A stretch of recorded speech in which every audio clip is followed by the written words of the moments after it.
ತುಲಾರಾಶಿ ಜನ್ಮ ಕುಜನ ಸಂಚಾರ ಶುರು ಆಗ್ತದೆ. ಪಂಚಮ ರಾಹುವಿನ ದೋಷ ಆಲ್ರೆಡಿ ಇದೆ. ಹಾಗಾಗಿ ಆದಷ್ಟು ತುಲಾರಾಶಿಯವರು ಸಾಮಾನ್ಯ ತಾಳ್ಮೆ ಇರತಕ್ಕಂಥವರೇ. ಆದರೆ ಆ ತಾಳ್ಮೆಗೆ ಪರೀಕ್ಷೆ 5ನೇ ಮನೆ ಮತ್ತು ಜನ್ಮಕ್ಕೆ ಯಾವುದೇ ಪಾಪಗ್ರಹರು ಬಂದರೆ ಪಾಪಕರ್ಮಗಳಲ್ಲೇ ತೊಡಗ್ತಕ್ಕಂತಹ ಒಂದು ಸಾಧ್ಯತೆ ಇರ್ತದೆ. ಪಾಪಿಗಳೇ ನಮಗೆ ಪ್ರಭಾವ ಮಾಡ್ತಕ್ಕಂತಹ ದೋಷಗಳು ಕೂಡ ಇರ್ತದೆ. ಅದನ್ನು ಕ್ಷುದ್ರಗ್ರಹ ದೋಷ ಅಂತಂತ ಕರೀತಾರೆ.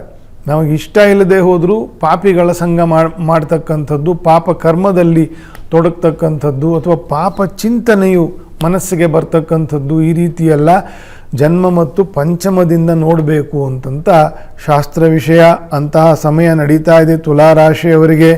ಆದಷ್ಟು ಕುಲದೇವರ ಪ್ರಾರ್ಥನೆ ದರ್ಶನವನ್ನು ಮಾಡಿ ಪ್ರಾರ್ಥನೆ ಮಾಡಿ ಪಿತೃಗಳ ಪೂಜೆಯನ್ನು ಮಾಡಿಸಿ ಮನೆಯಲ್ಲಿ ಆಶೀರ್ವಾದವನ್ನು ಪಡೆಯಿರಿ. ಹರೇ ರಾಮ ಹರೇ ಕೃಷ್ಣ ಮಂತ್ರವನ್ನು ಎಷ್ಟು 1000 ಆಗ್ತದೋ ಅಷ್ಟು 1000 ಜಪ ಮಾಡಿ. ಒಂದು ಕಡೆ 2 ನಿಮಿಷ 3 ನಿಮಿಷ ಕೂತ್ಕೊಂಡು ಒಂದು ದಿನಕ್ಕೆ ಎಷ್ಟು ಸಮಯ ಸಿಗ್ತದೆ.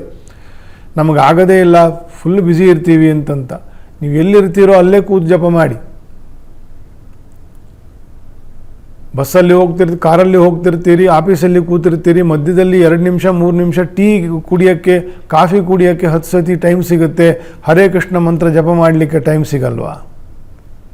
It's not about time, it's about the mindset. ಅದಕ್ಕೆ ಮಾನಸಿಕವಾಗಿ ನಾವು ನಾಮಸ್ಮರಣೆಯನ್ನು ಚೆನ್ನಾಗಿ ಅಭ್ಯಾಸ ಮಾಡಬೇಕು. ಅಭ್ಯಾಸಸ್ತು ಕೌಂತೆಯ, ಇದೆಲ್ಲವನ್ನು ನಾವು ಅಭ್ಯಾಸದಿಂದ ಮಾಡಬೇಕು. ಹಾಗಾಗಿ ನಾಮಸ್ಮರಣೆಯನ್ನು ವಿಶೇಷವಾಗಿ ಮಾಡಿ. ತುಲಾರಾಶಿಯವರು ಮಾತ್ರ ಅಲ್ಲ, ಎಲ್ಲ ರಾಶಿಯವರು ನಾಮಸ್ಮರಣೆಯನ್ನು ಕಲಿಯುಗದಲ್ಲಿ ಮಾಡಬೇಕು ಅಂತಾನೆ ಶಾಸ್ತ್ರಗಳ ಉಪದೇಶ ಮತ್ತು ಆದೇಶ. ಹರೇ ಕೃಷ್ಣ ಮಂತ್ರ ಕಲಿ ಸಂತರಣ ಮಂತ್ರ ಅಂತಾನೇ ಭಾಗವತದಲ್ಲಿ ಹೇಳಿರೋದು. ಕಲಿದೋಷ ನಾಶ ಆಗ್ತದೆ. ಮತ್ತು ಜಯರಾಮ ಮಂತ್ರ, ಶ್ರೀರಾಮ ಜಯರಾಮ ಜಯ ಜಯರಾಮ, ಇದು ಕೂಡ ಮಹಾಮಂತ್ರ. ಈ ರೀತಿಯ ನಾಮಮಂತ್ರವನ್ನು ಕೂಡ ಚೆನ್ನಾಗಿ ಜಪ ಮಾಡಬೇಕು. ಗ್ರಹಾರಿಷ್ಟಗಳು, ಕಾಲಾರಿಷ್ಟಗಳು, ದೋಷಗಳು ನಮಗೆ ತಾಕದೇ ಇರತಕ್ಕಂತಹ ಒಂದು ಫಲ ಬೇಕು ಅಂತಂದರೆ ನಾಮಸ್ಮರಣೆಯನ್ನು ಚೆನ್ನಾಗಿ ಮಾಡಬೇಕು ತುಲಾರಾಶಿಯವರು.